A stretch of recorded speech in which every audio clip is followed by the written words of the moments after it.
But before we dive into that, let's take a look back at week 17, which was absolutely phenomenal. A really strong week. I think, the Christmas Day games, you could make all the jokes in the world about the quarterbacks that were playing, but you know what? We had some good football. At the end of the day, was it what we expected when the schedule came out? No, but it wasn't terrible. Saturday was a lot of fun, and Sunday, my goodness, if you did not enjoy Sunday night football with the San Francisco Chicago Bears, I mean, I don't know. I'm sure there's some paint drying somewhere that you might get a kick out of, but that game was absolutely incredible. Just a fantastic week 17. Raider Jim, your thoughts? Yeah, 70 points on that Bears 49ers game. Who'd have thought? I didn't think they would get that many points, but what a game. You're absolutely right. And how about Monday Night Football? There was nothing to sneeze at there either. And quite honestly, if I'm the Rams, I'm a little bit concerned by the way they played. They kind of almost took a step back in the playoffs with that performance. And they just seemed really befuddled by Atlanta. And there were mistakes and there were things went wrong. But at the same time, wow, they're playing indoors. I understand Falcon, the Dirty Birds have a hostile environment, if you will. But my goodness, that one was a surprise.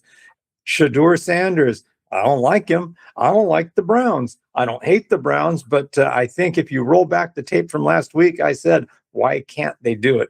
If they had just had such a good game the week before, why can't they be that competitive against the Steelers? And by gosh, they went out there and took care of business too. Shut out the Steelers 3 quarters out of 4. And that's another reason I say, give me Derrick Henry all day long against the Steelers, because I think he's just going to have quite a game.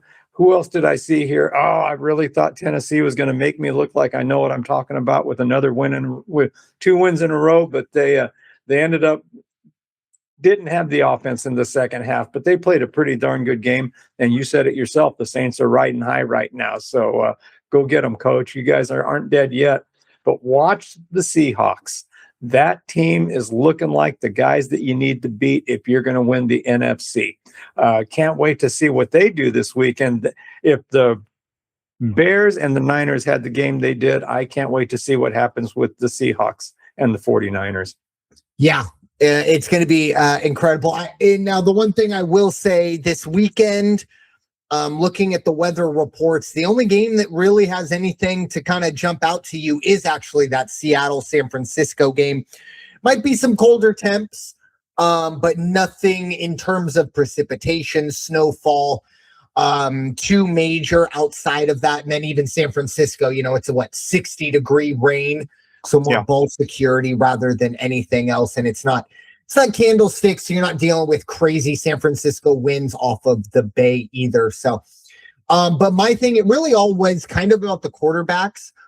And, we'll kind of tie a bow on it with essentially, if you were to redraft right now, this past draft, and maybe not redraft in terms of who's the best player, but in terms of the best quarterbacks, I think you have to make the case that Tyler Shough is either at the top or darn close to it. He has been very good since he's been handed the starting reins over Spencer Rattler. And the best part of what I've seen out of him is he's constantly gotten better and better and better. And that's what you're looking for from a rookie. Yes. It would be fantastic if he goes out and lights the world on fire like CJ Stroud did a few years back. I get it. But when you're a franchise like the Saints, where you have a lot of pieces that you need to fill in, when you can look and see a quarterback and that quarterback position that seems to be stable, it gives you a lot more confidence to be able to go out, spend money elsewhere, spend draft capital elsewhere, and bring in the players that can allow this team to compete. And let's face it, going forward, I think you have to make a pretty darn good case. The New Orleans Saints have maybe the best future in that division, because look, it's not a world-beating division, and I don't see anything changing, with all due respect to Baker Mayfield, Michael Penix, and Bryce Young. And then on the other side of the quarterback coin, it does seem like We've seen Phillip Rivers riding off into the sunset one last time. Look, I wanted it to happen so badly. Last week I said I thought they were going to be able to pull it off. I thought Phillip Rivers was going to get get a win in one of his starts. He got close against Seattle, not terribly close against San Francisco, but played by far his best game in that one. And then this one, look, let's face it. As great as the story was, that there were some situations where you go, oh yeah, 44. He threw a pick early on that you could just, again, I'm not here to pile on, but I think even Phillip would say, look, I have to be better if I'm going to be playing NFL quarterback. He just didn't have the zip, but he's 44 years old. Again, a month ago this time, he was getting ready for next season for high school football.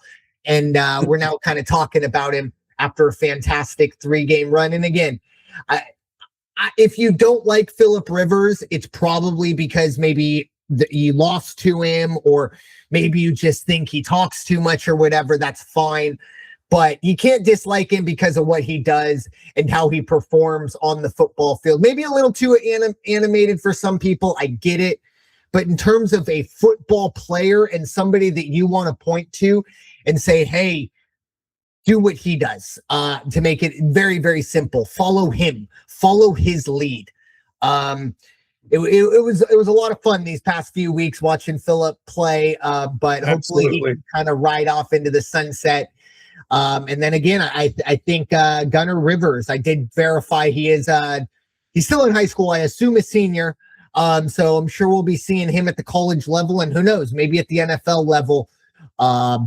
That would be pretty cool. And maybe we'll see Phillip in the coaching ranks at the NFL as well. That would be pretty cool. Although I think Phillip is better attributed to the high school ranks. I think he can make a bigger difference with those young men rather than the NFL players. But he'll do well in whatever he does. So just wanted to shout out Phillip. But a great week 17 overall. And, it's a little reminder that normally would have been the end of our season. But with this extra game, we do get one extra weekend of football. Obviously, this is the third or fourth, maybe fifth year that we've done this. Normally, we will do 8 game previews in depth. But let's be honest, folks, there are a good amount of games that just plain don't matter in terms of the playoff seeding or anything like that. We are going to talk about our own teams, but we aren't going to talk. Look, we're not talking Dallas Giants in depth, at least. We're not talking, Denver, Los Angeles Chargers. That's pretty much already locked up. If the Chargers don't seem to care about that game, we're certainly not going to care about that game. So 6 games to really sink our teeth into, and then we'll have some thoughts on the others if necessary towards the end. So